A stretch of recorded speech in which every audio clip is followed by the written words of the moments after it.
Hello, Rick. How are you? I'm well. How are you? Good to see you. Good, good, good. We're here in Madrid, Spain, Ah, talking to you.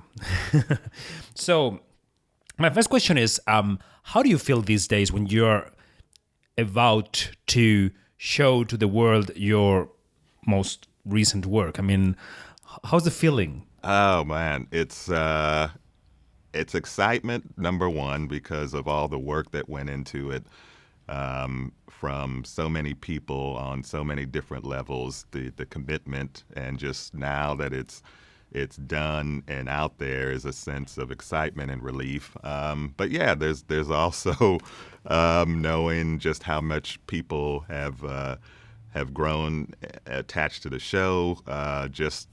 You know, just how much great storytelling there is out there in the world. There's also a little bit of like, okay, it's out there. Let's see what happens, and hope for the best. But I'm really proud of the work we've done this season, and I think we're as filmmakers, I feel like we've done something really special here. So I'm excited for people to see it.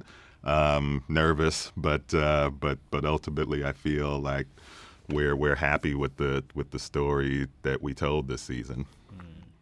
Okay.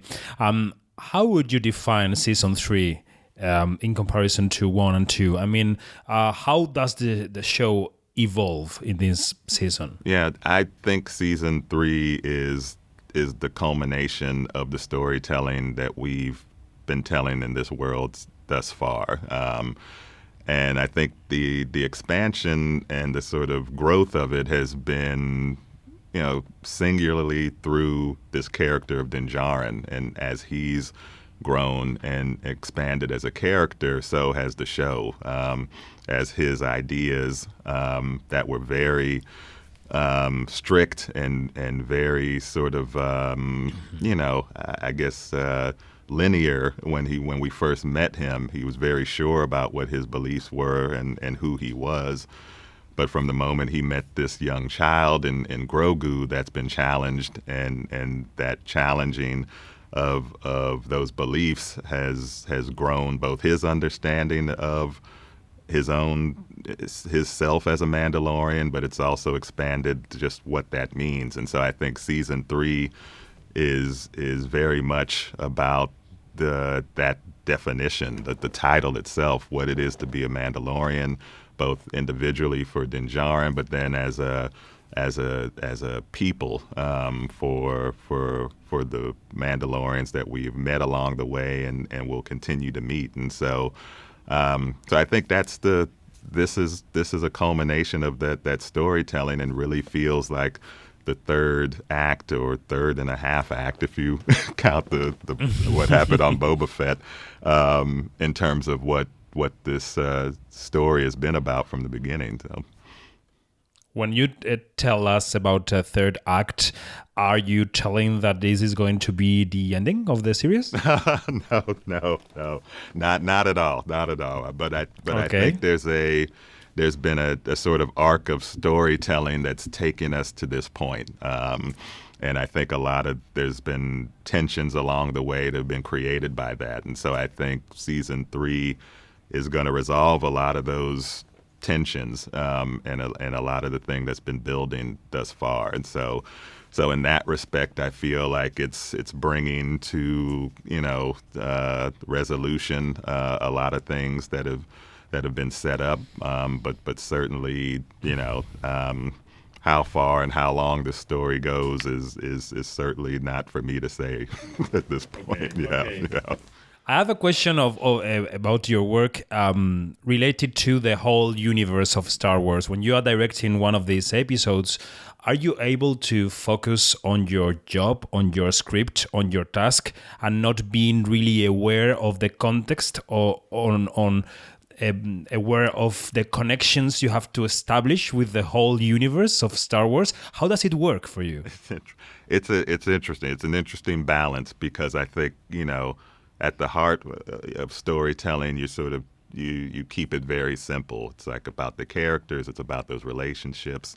and you start to figure out what the stories could be and how you can tell it. But then when you're in a world like Star Wars, everything affects everything, right? And so the smallest things you might say, or even if it's down to wardrobe, you might be looking at wardrobe and say, oh, this is really nice. And then, you realize that this wardrobe change has meaning and this particular piece of wardrobe has meaning. And what is that meaning? And so you start to go down a rabbit hole. So I think, to answer the question, I think we try our best to tell a unique story, because I think one of the things that has been different about what we're doing is that we're telling the story in Star Wars, but it was with new characters. And even though those new characters exist within a timeline that we know about, it wasn't the expansion of stories that came from the original films. And so we still have that at its heart, but knowing and where we are in the timeline, we know that each thing we do has reverberations, but then also as we're telling a story in our show, but as it's starting to expand with Ahsoka and others, those threads of storytelling continue to move out, and then it's all still, again, within this window after Return of the Jedi and before Force Awakens. So so all of those things, we do have these conversations where we go, what does this mean, and what does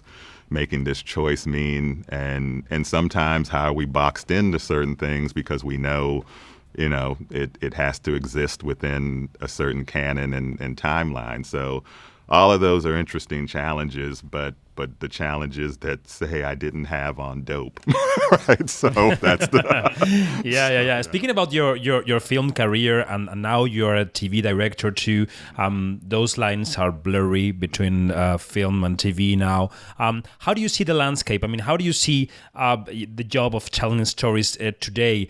Does it feel like television doing The Mandalorian? Is it television anymore? I don't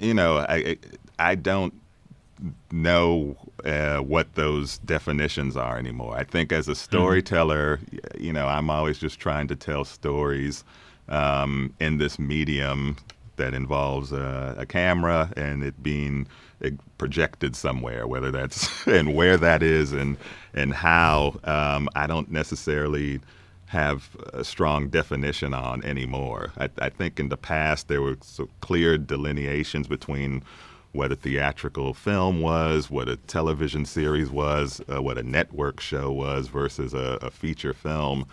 But I think as storytelling has grown and expanded and where those stories are shown, it's always been, for me, where cinema has always been like where the energy is, where the people are, where the best stories are getting told, where the most honest stories are getting told. And I can't say that there's one medium that commands that. And so for me as a storyteller, it's just I'm trying to tell stories that feel relevant, that connect, and how those connect and where they get it distributed and how they get seen by the fans.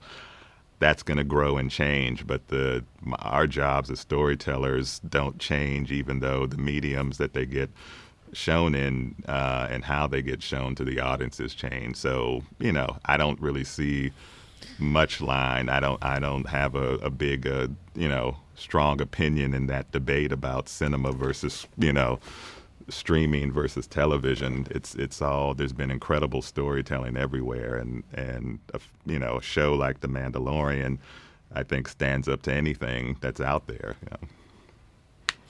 Okay, Rick, thank you. Thank you very much. It's been a pleasure. Thank you so much. Take care.